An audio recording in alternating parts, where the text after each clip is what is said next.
Now, you may remember, because I didn't post it that long ago, when I read the second book, A House of Sky and Breath, it almost made me DNF the series right there.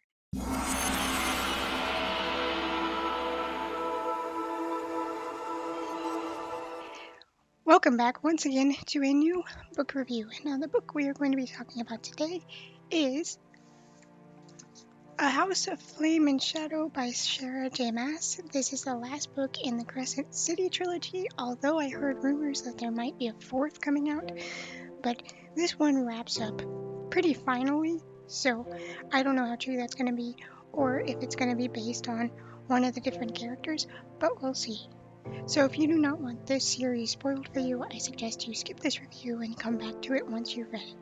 But for now, let's get into the characters of this book, even though by now we've already been introduced to them. Let's do this.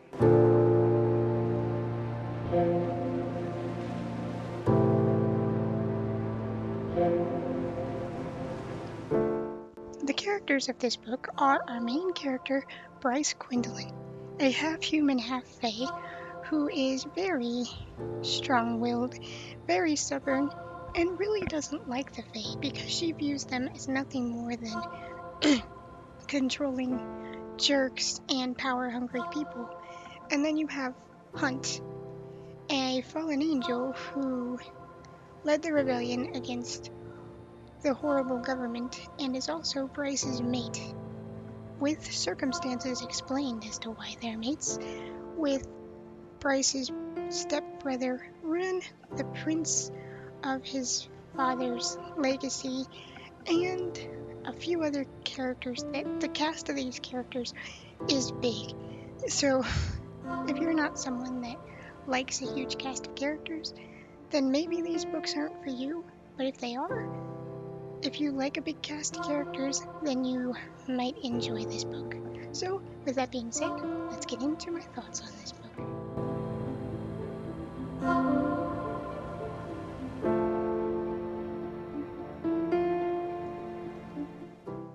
Now, you may remember, because I didn't post it that long ago, when I read the second book, A House of Sky and Breath, it almost made me DNF the series right there, and I was about to stop, because it was all over the place. The POVs started shifting with no warning.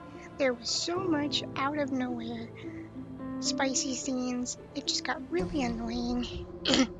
And there were times where there would be a spicy scene in it, and I'm like, now is certainly not the time to be doing this. There are pressing matters to deal with, and you're doing this. So I ended up going ahead with this one anyway, because it was a gift, and I would have felt bad not finishing the series, and I didn't want to come off ungrateful or that I wasn't happy to receive these books, because I'm always happy to receive books, especially from an author that wrote a series that I genuinely loved the characters to and enjoyed the books. So I went ahead with this one anyway. And I'm honestly glad I did, because this book was so much better. Sorry, my Bluetooth speaker shut off. This book was so much better than the first and the second one combined. It seems like I wasn't the only one saying the things that I said, like the spicy scenes were jarring, the point of views switching without warning. It seems like I wasn't the only one with those critiques, though I didn't watch any reviews on it or anything. So this book takes place directly after events of the third book. The second book. So we see Bryce having escaped into another world after fleeing from one of the Atari? That's what I call them in my head, the Atari, the villains or the crooked government officials of this world. After finding out a secret that these Atari had been siphoning off people's magic to not only fuel the city, but then be able to eat the souls of the dead. And so, in order to stop this and stop the invaders, as they find out they are, the Atari are actually invaders from a separate world that came in and brought both shifters and fae into the world with them. And so Bryce is trying to stop that, along with Hunt and everybody else. So we start out the book with Bryce having gone into a portal. And if you've read A Court of Thorns and Roses, you might like this little tidbit because she ends up in Feyre's world. Although we don't see Feyre, it's mainly Nesta, Raysan, Cassius, and the one that starts with an A that my brain completely erased for some reason. But she starts out in their world, finding that she is kind of trapped in a dungeon because a stranger showed up out of nowhere with strange technology, a strange sword, speaking a different language. They were like, we need to keep this on lock. We need to keep her locked up until she gives us information. And Bryce is like, these fae seem really powerful. Are they gonna kill me? What do I do here? So finally, she works her way out of that, only to find herself in tunnels below the castle, where she finds this chamber that her starlight ability leads her to. Kind of like in video games where you're following something and it gets brighter the closer you get to the item. That's what her power did for her. So in that chamber is where she finds out that the Atari are actually stealing all of the Fae of Midgard's magic for themselves and consuming the souls that had passed. So Bryce puts her head together with her Hunt and her brother and the rest of their team, and we see them kind of working towards dealing with everything. Although after Bryce dove into the portal, Hunt and Ruin and Braxton were left in a very bad situation in the hands of a couple of the Atari, who then brutally tortures them. Like, I don't know if this book has trigger warnings, but if not, I feel like it really should, because there were very graphic depictions of torture in this. And these books have always been kind of graphic with the way Danica's and her pack's death was portrayed and the way things are handled. But like, this takes it to a little bit of a different level. So if you're not someone that enjoys torture scenes, this book, not that anyone does enjoy torture scenes. If you enjoy torture scenes, you scare me just a little bit. But it does make sense. It's not there for just shock value. It's there, I think, to show you how much of monsters they truly are, and there to emphasize that point. And also, with Bryce in Feyre's world, finally getting answers to what's going on. Hunt and Ruin in the dungeons being tortured, and we have Ian, who is off doing his own thing, trying to rescue the Fender heir because Danica apparently had a sister who was the heir to the Fenrir wolf throne, and shenanigans happen with that. And then we have Thorin, who is under the he wants to escape the River Queen, and he goes to the Viper Queen and gets strung up on her blood and everything else. Like, everybody's separated, And I think the separation is handled well because you don't know. The only one you know is safe, if you've read ACOTAR, you know she is safe, is Bryce. Because if you know anything about those characters, you know they're not just going to out and out kill Bryce, even if they threaten it. Like, they can tell when someone means them harm and when they don't. Even as strange as Bryce and her technology are to them, they wouldn't kill her. But if you've never read ACOTAR and this is your first foray into Sarah Janaas, you wouldn't know that. So it would add an extra layer of tension. But there are so many moments in this book that had me on the edge of my seat. Unlike with The House of Sky and Breath, that took me months to get through because I kept picking it up, putting it down, picking it up, putting it down, picking it up, putting it down. This one felt very tight in a good way. It felt very suspenseful in a good way. And there were points in this, like I said earlier, how it seems like I must not have been the only one saying what I was saying about the previous book. There was a point where Ren and his mate were going down tunnels following Bryce, and they started their innuendos. And as soon as I thought, guys, this is not the time for this, you're in an emergency situation, stop it. They literally looked at each other and said, now is not the time for this, we have to go. And I'm like, she learned. She learned there's a time and a place for the fun times. like every complaint that I had about House of Sky and Breath is erased in this one, and I can honestly say if I was a person to give books star ratings, which I'm really not, because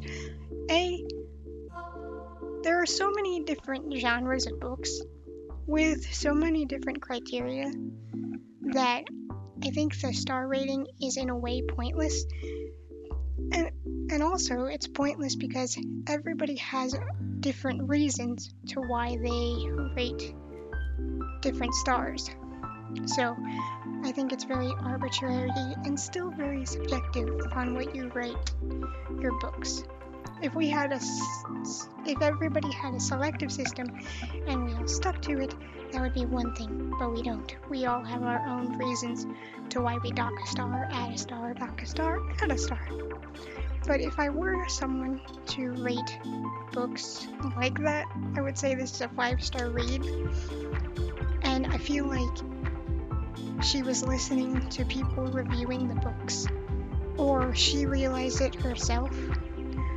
But literally everything I complained about in the second book is absolutely gone. The ending was so warm and heartfelt, and it just felt like even though this team, this silent resistance, was building up and they had so much stacked against them, their teamwork and their love for each other got them through it. Like, you're probably thinking, oh, the power of friendship, yippee. It is a real thing. People working together and being kind to each other is stronger than ones that are constantly at each other's throats, because if someone's already at each other's throats, it's very easy to pull them against each other or to take them out completely. So it is a real thing, as cheesy as the power of friendship is, but their teamwork and their plan to get through everything with the Atari is so much fun, just watching it be made and watching multiple worlds come together, because Bryce has the horn, which allows her to open rifts. She has the star power, which allows her to pick the world she goes into. It's multiple dimensions coming together to stop a corrupt government and a corrupt leading body. And it's so much fun. And it's at points really hard to read, like I said.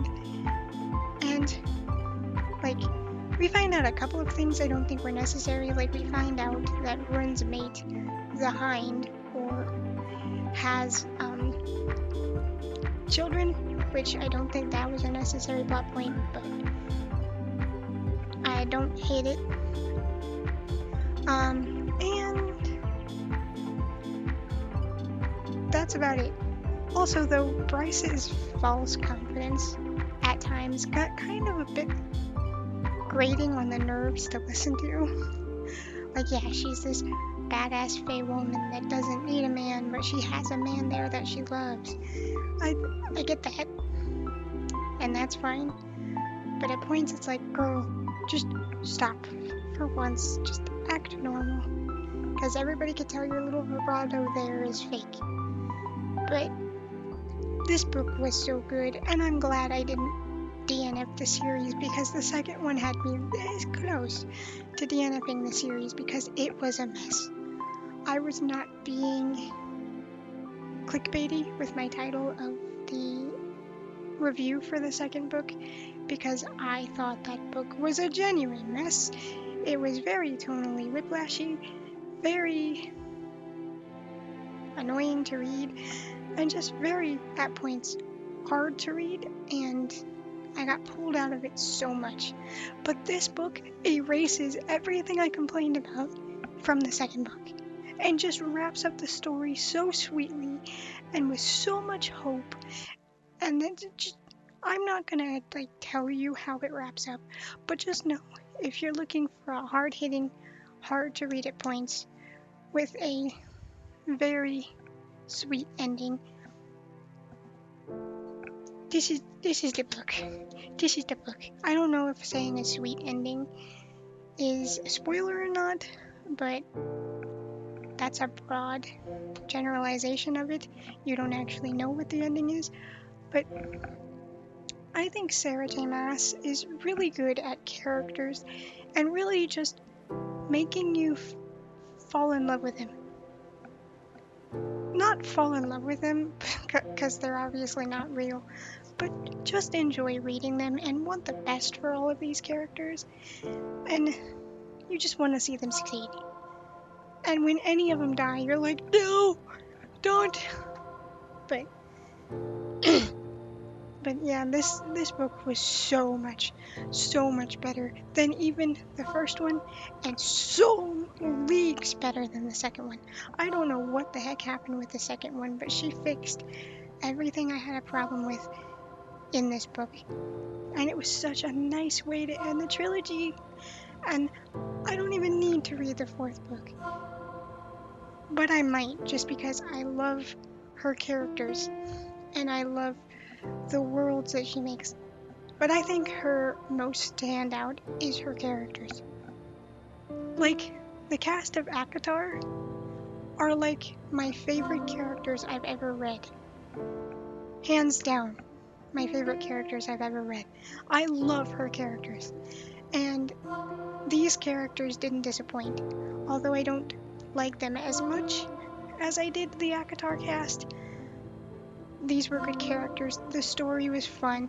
Getting to topple a tyrannical, manipulative government leader body, and the new generation taking spots in things, and the journey to get there and the struggles to get through were all so much fun. And I don't think, if you're not a fan of the second book, just try. Unless you really, really cannot get through the second book, just try, because it's worth it to get to this book, I think. It's really worth it to get to this book. So, I hope you guys enjoyed. I don't even know if this review made sense. I'm standing. I can't sit still. I haven't been able to sit still for the past 3 days. I don't know what's up with me. I've been like, I want to go on a walk. I want to go on a bike ride. I want to do this. I want to do that. I sit down to read and I'm like, I'm enjoying the book, but every chapter break I was up and walking and doing something and cleaning, and I've not been able to sit still, so I'm standing. So I'm sorry if none of this makes sense, but long story short, fixed all the mistakes from the second book. Absolutely loved it. Loved the characters. I feel like I wasn't the only one with the complaints that I had in the second book, because none of those complaints are here, and it was a nice, warm way to end the trilogy.